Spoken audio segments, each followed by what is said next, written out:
Now, there are many other hydrotherapeutic treatments that we can give, and John Champion is going to show us some of these very good treatments now. Water can be used for cold or hot, or it can be used as ice. We're going to go to the screen now and take a look at some of the reasons for using ice. Sprains, tennis elbows, backaches, toothaches, headaches, and for most people, they respond quite well to that. Also, some of the indications are to cool head when oral temperature exceeds 101, when we're doing what we call a fever treatment. Also, it's used good for a pain action, bursitis, and goiter. Swellings. Swellings respond quite favorably to ice as well as bleeding. Congestion, it relieves congestion quite well, inflammation, and rapid or weak heart. Ice is very good for that also. Our next graphic shows us sometimes when we perhaps would not want to use it. When the condition is worsening of the symptom, we wouldn't want to use it at that time. Extreme aversion to cold. The patient might be extremely affected by the cold. Or a headache or Raynaud's symptoms upon contact with cold. That's a constriction of the blood vessel where there's a real chilling there. You wouldn't want to use it then. And we also have a precaution here. The precaution tells us to avoid injury of tissue, be certain that the tissues are not in direct contact with the ice. And now with those restrictions and those indications, we simply are going to treat use ice today to treat a tennis elbow. This is the ice from equivalent of one ice tray placed in a plastic bag that is sealed, and then we would use a pillow normally, please, all right, and I'm going to have her hold this. We would normally use a pillow, place the elbow in there, and it would cradle right there with another bag over top. The treatment for this is about 5 to 10 minutes, and relief is given right away to that tennis elbow. If this was an ankle or a sprain or strain of an ankle, you might want to do the same thing for about 20 minutes. Thank you. A very simple treatment, yet very effective. Water can be used in many different ways. Ice, steam, inside the body, outside the body, and there are tremendous helps that are received then. Inflammation is greatly reduced when ice is used. Ice has a very calming effect upon the entire system. Dr. Thrash? That was very interesting about the ice being very helpful for tennis elbow. It's also helpful for injuries that athletes get and that musicians get in the hands. We had a musician one time, a harpist, who got a trigger finger and couldn't play the harp anymore. And so we recommended for her a treatment with ice. But this was ice water. Ice directly on the skin must be kept moving, or it might cause a frostbite. Some people will react very severely to ice, and so you need to keep it moving all the time. But in her case, we had her to put her hand in ice water. Ice water can be tolerated quite nicely by the tissues, but it's not so pleasant for the person. So we recommend that they set a timer for 20 minutes because that's the duration of the treatment. So they put the hand in the ice water with ice cubes floating around on the top. And then they can watch the ticking of the timer as it ticks off the minutes, because by about 5 minutes they will begin to say, "Oh, I'm sure I've been in here 20 minutes already. There are 15 minutes yet to go." So one has to be very careful to go the full length of time to get the full benefit of the treatment. Now, water will also dissolve various toxins, and one of the things that causes a person to accumulate various toxins in the body and is expressed in the form of a headache. So a headache there's usually not anything wrong with the head, usually not anything wrong with the blood vessels when a person has a headache. But there may be toxins or antibodies or antigens or antigen-antibody complexes in the body that cause the person to have a headache. So with the headache, the first thing to try is a glass full of water every 10 minutes for an hour. Now, of course, an individual who has kidney disease will have been told by their physician that they must not take water in that quantity. So they will know that they should not do that. But for individuals who are healthy and have healthy kidneys, they can very easily do that.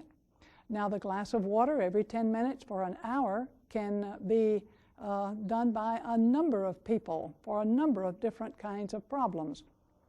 I remember one time my son had a bad cough. We went to bed, and we'd been in bed maybe 5 minutes when we heard from the other room my son coughing. So I said, "Son, get a glass of water and drink it."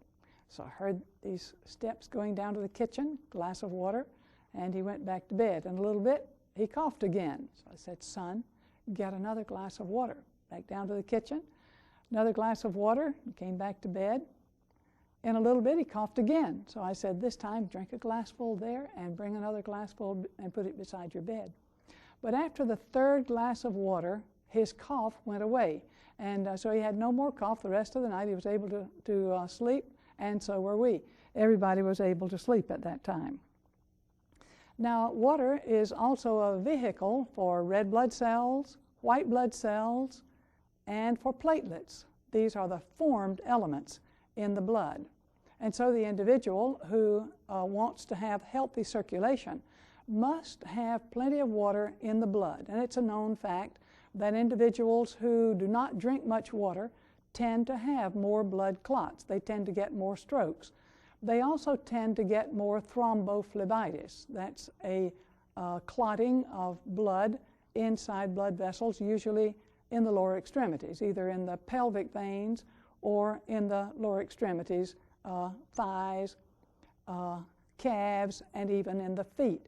So drinking plenty of water can make a nice vehicle to keep the fluid elements of the blood fluid. We want to keep the blood flowing nicely. Now, platelets, because they tend to stick together under certain circumstances, will stick together more if the person is dehydrated. And so that's a good way to prevent clotting of your blood inside your blood vessels. There was once a woman who came to one of my meetings who sat right down on the second row with another group of women. And as soon as I started talking, I introduced my topic, which for that time was water. Almost immediately, this lady got up and walked out. And I thought, oh, she was probably offended because of the very simplicity of the remedies that I'm going to be talking about. So she left the meeting, and I suspect I will never see her again at a meeting. Well, we had our hour in the meeting, and at the end of the hour, this woman came back in and came walking right down front with a good bit of purpose. And I thought, oh, I'm probably going to get a scolding now. She's probably going to tell me how impossible it is to make water do the things that I was saying that it would do. But instead of that, this woman came right down front. She said, "Dr. Thrash, when you started talking, I had such a headache that I thought I would not be able to sit through this meeting. And when you said a glass full of water every 10 minutes for an hour might help a headache, I went out and took the glass of water every 10 minutes for the hour. And I want to tell you that my headache is almost gone." She was a very good attendee of the meetings on Simple Remedies from then on. So let me encourage you to remember that you can have a great benefit for a headache from a glass full of water every 10 minutes for an hour.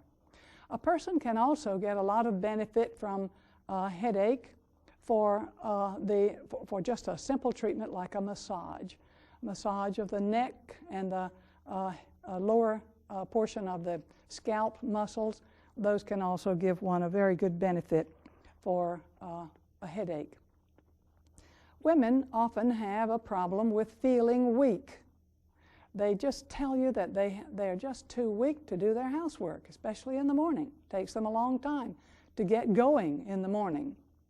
Often for these individuals, I will say to them, "Do you drink water in the morning?" And often they say, "No, I can't really tolerate water in the morning. In fact, if I drink water in the morning, I'm going to throw up. I know I will. I always do." And I say to them, start with a thimbleful of water, but you need to drink, because your problem with feeling weak in the morning is that you're simply wilted. You're not, you don't have your forces about you because of the fact that you don't have enough water on board. And so by starting with a small amount of water, the next morning double that amount. And usually you can do that without feeling nauseated. A lot of people will tell you that even so, they don't feel good drinking water. They simply have no appetite for water.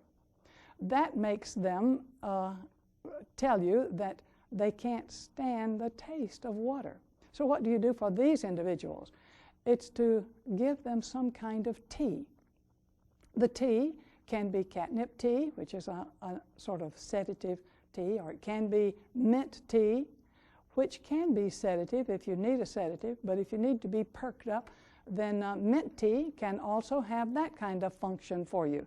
And so it's a very good way to improve the person's appetite for water. Whatever your experience with water may be, remember that the body needs about 8 glasses of water every day. That's provided you're under the age of 50. If you're over the age of 50, then you may need a little more than that. So remember to keep the water that you have in your system always at a good level so that you can have good lubrication. You can also have that good benefit of strength that comes from water.